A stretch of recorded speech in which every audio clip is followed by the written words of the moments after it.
Today is Mother's Day, so wish you a very happy Mother's Day to all mothers. Previous lecture में हमने conventional current के बारे में पढ़ा था. आज हम करंट की एक ऐसी प्रॉपर्टी के बारे में पढ़ेंगे जो काफ़ी इम्पॉर्टेंट है. इज करंट ए स्केलर और a vector quantity?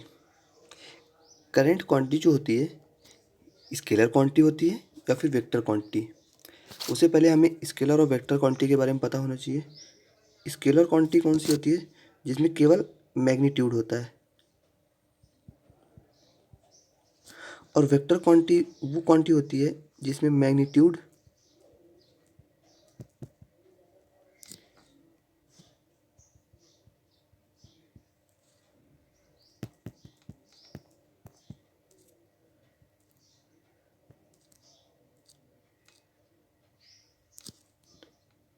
Plus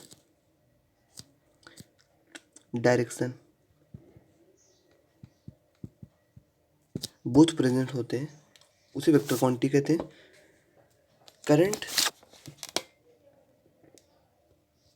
current में magnitude plus direction both present होते हैं. सो क्या करंट एक वेक्टर क्वांटिटी है?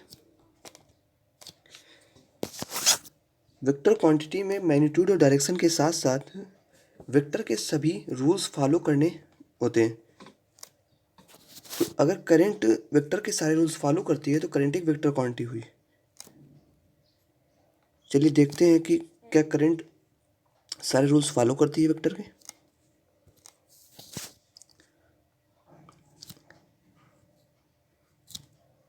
मैंने एक सर्किट की 3 ब्रांच ली.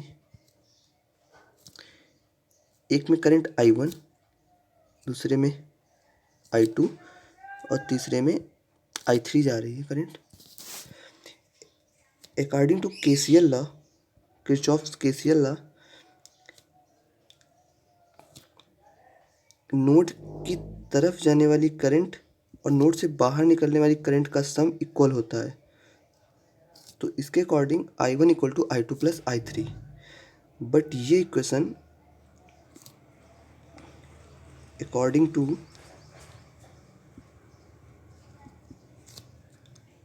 स्केलर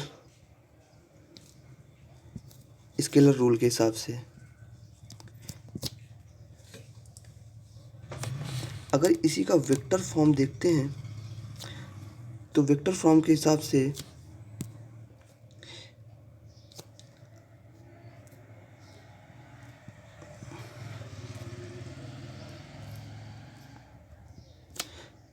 अगर हम I1 को रेफरेंस मान लेते हैं और I2 और I3 को थीटा एंगल पर टर्न करा देते हैं ब्रांच को, तो इसकी वेक्टर क्वांटिटी अगर लिखेंगे तो I1 equal to I2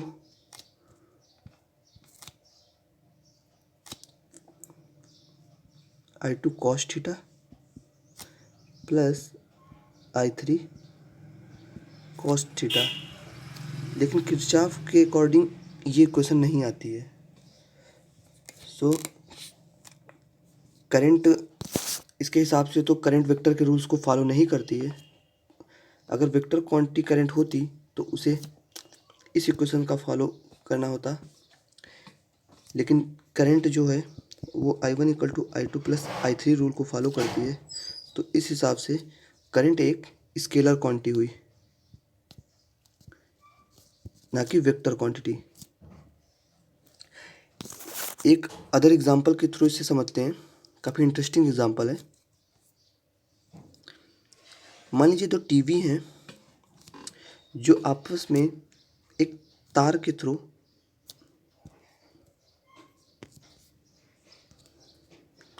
connect हैं